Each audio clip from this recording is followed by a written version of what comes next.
Hello, today's video is Instructional Verbs Part 2. I'm going to give you 5 more verbs that are used on tests and quizzes and by your teachers to get you to do something specific. Now remember, knowing these instructional verbs and what they mean is knowing what teachers are asking you to give. If you don't know what they're asking for, then you can't give them what they want. And if you don't give them what they want, then you're probably not going to score very high on whatever test you're taking. Now, a note about these 5 verbs, as well as some of the other ones that we've already done, is that some of them are very similar. All right? They just have little differences to them. It's just like saying I punched someone versus slapped someone, jabbed someone, hit someone.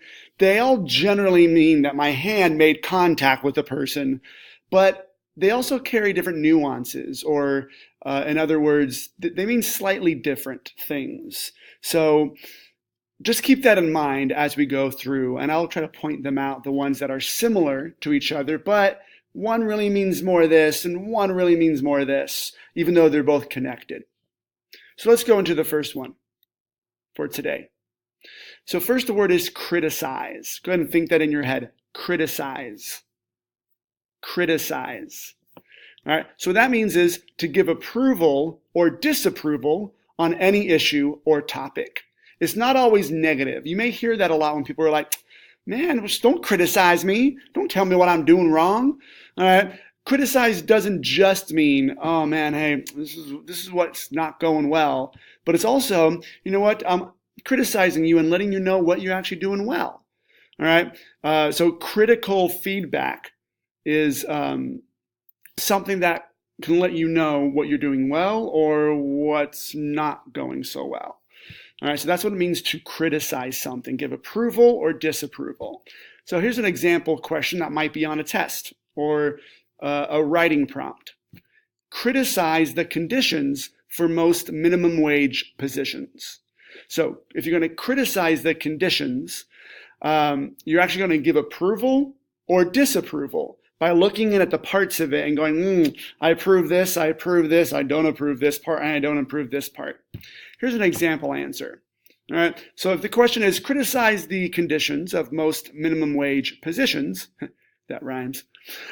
Here's a good answer. It says, most minimum wage workers are not treated very well.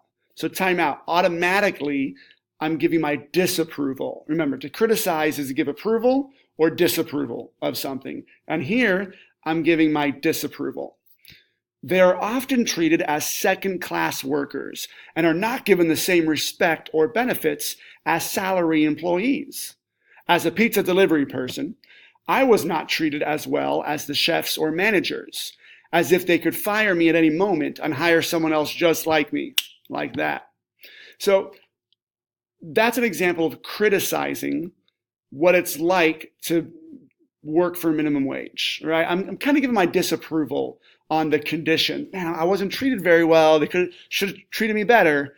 All right. So remember, to criticize means to kind of give approval or disapproval of something. So what is a good definition for criticize? Let's go on to the next word. Define. You probably hear this word all the time, right? Define this. Give me a definition for that. And define is really quite basic. It's to give the meaning of words, phrases, or ideas. Define what it means for this, or define this word. Here's an example dealing with our minimum wage kind of situation. It says, define minimum wage jobs, which just means to give the meaning of it. What do I mean when I'm saying a minimum wage job? We all might not know what that means. Some of you guys might not even know what that means. Minimum wage? What is that? All right. So here's an example of defining something. So if my question is, define minimum wage jobs, a good answer to define it or tell you what it means is right here. A minimum wage job is one where the employee gets paid the lowest allowed wage by the government. They are paid according to the number of hours they work, not according to the quality of work they do. So I'm giving you a definition. You are now starting to understand, oh, so when you say minimum wage, that means I get paid hourly. I get paid 12 something an hour, for example. So that's just giving a definition. It's really simple. I'm not telling you what I feel about minimum wage. I'm not telling you if it's good or bad. I'm not comparing it to anything else. I'm just saying, hey, this is what it means. Here's the definition of it. So what is a good definition for define? I'm asking you to define the word define. All right, going on. Next word is describe. Go ahead and think about that word. Describe. Describe. All right, you probably heard of this one too. All right, so describe means to sketch an image with words. All right, I love that. I love words, and I wish I could draw and do art, but I can't. But what I can do is I can use my words to help you paint a mental picture of what's going on. So if I was going to say, hey man, describe my new shoes. Okay, well, dude, they are sweet. The laces are just so clean and crisp, and the soles are totally white, untouched, unsullied by dirt. Right? That's me giving you a painting with my words. So how would you do that for something more boring than new shoes? Right? For example, describe the typical working conditions of a part-time job. Not all the time are we asked to describe or paint with our words something that's fun. Sometimes it's kind of boring, like this might be to you. Man, I don't care about that. Why am I going to talk about that? Well, you can always kind of have fun with it. Use your words to paint a picture of what it would look like. All right, so here's an example answer for this instructional verb. So describe the typical working conditions of a part-time job. So here's an answer, and this is from my own personal experience, working at Disneyland and some other jobs as well. Most part-time jobs have a punch clock somewhere near the employee entrance. It's a computer with a large clock on it that has a place for employees to either insert their time cards or scan their employee IDs to prove they arrived at work at a certain time. This creates a stressful environment where workers are constantly racing against the clock to get there on time. So notice I use my words to kind of paint you an image, tell you what it looks like. You can picture this little tiny computer with a giant clock on it, a place to input my little card to get stamped. You can also kind of picture workers stressing out. Oh, dude, I'm going to be late. I got to run. Oh, get my insert card in there or my punch card. It was super stressful at Disneyland sometimes trying to arrive on time. So that's what it means to describe. To use your words to paint an image. So what is a good definition for describe? All right, our next word is evaluate. Think about that one. Evaluate. All right, so you may have seen this one, but maybe you've never really known what it means. Okay, so an evaluate means to give an informed judgment or opinion on an issue.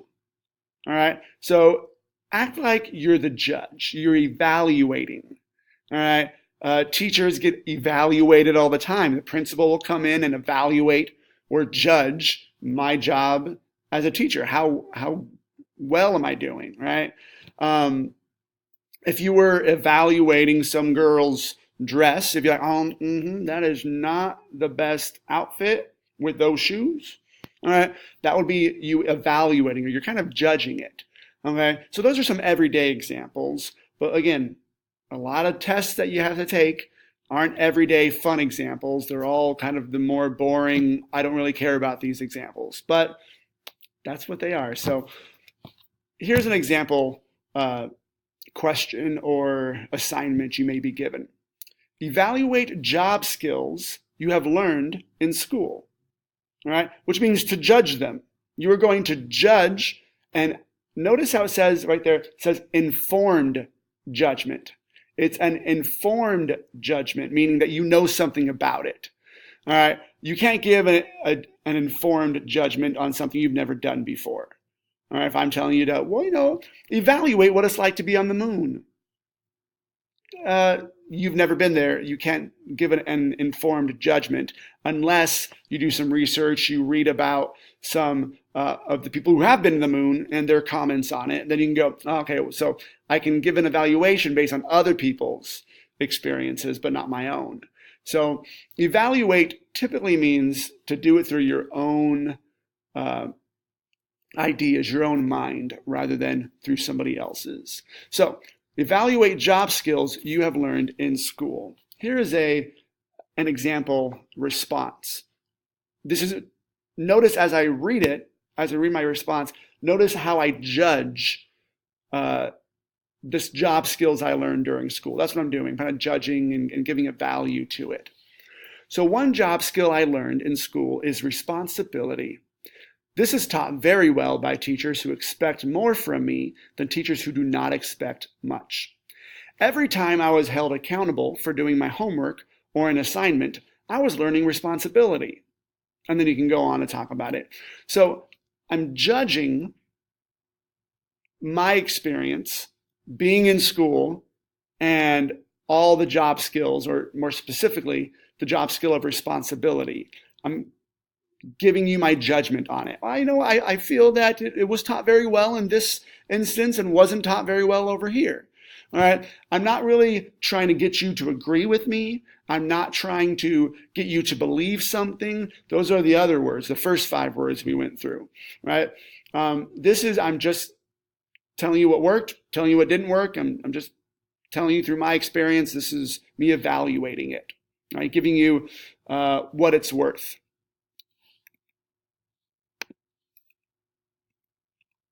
So, what is a good definition for evaluate? All right, last word.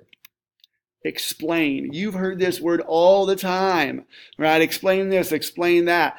This should be a gimme in this vocab set, all right? It should be something that you're like, oh, dude, I totally get it. All right, here's the exact definition for explain. It says, to make a point clear for the reader. Simple enough. And it's usually used with how, why, when, or what. Explain why you did this. Explain what this is. Explain how you can get to whatever. All right. So that's what it means to explain, is to make a point clear. I'm going to give you a clear explanation. So explain why college students need to work. Now, notice this is different from define. Define is just telling you the definition of something. Okay? So usually it's very simple. Define what college is. Define what work is. But notice here, explain is a little bit more. Explain why college students need to work. All right? So explain why is the coupling there. So here's an example response. Okay? College students need to work to help them manage their time properly, earn more money to avoid large student loans, and teach them strong work ethics. So notice I'm explaining why. In this example, I gave 3 reasons why college students should work. All right. So to explain really means to make it clear whatever kind of the question or the topic is. I'm going to make this whole thing clear. A little bit more involved than just defining something. All right. So what is a good definition for explain? All right, so now at the end of this video, we're going to do one final check for understanding with all 5 of those words to see how well you really grasped them. Go ahead and answer the questions that will pop up here on all 5 of the words that we went over today in the video.